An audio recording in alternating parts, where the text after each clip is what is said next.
Beleaguered by budget shortages and lawsuits, the village of New Miami now has another problem. Its insurance carrier has dropped them. Not on your side's Butler and Warren County reporter Jay Warren has the story from New Miami. Excessive lawsuits and claims, that's what led the Ohio government risk management plan to drop New Miami. This is according to the police chief Kenny Cheek, who's the only one allowed to patrol these streets. Even if this police cruiser could hit the road to patrol, New Miami Chief Kenny Cheek wouldn't let it.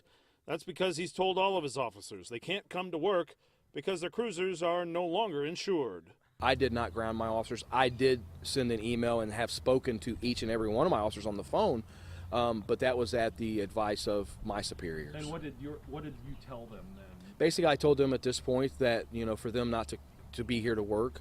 Of the lawsuits and claims, Cheek himself was named in 2 excessive force lawsuits brought against the village, both of which were settled out of court. There was never a liable finding on any of those suits. The insurance company settled out of court, after things were done. But my personal opinion is those were frivolous lawsuits. Cheek, who is now the only cop allowed to drive a New Miami cruiser, says those settlements totaled roughly $50,000 and did not by themselves lead to the village being dropped.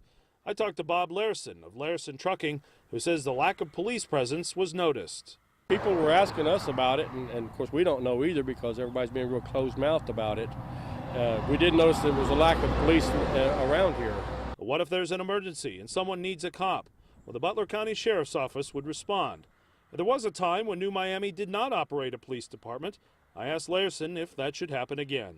Would you want the police department disbanded maybe, or what are your thoughts?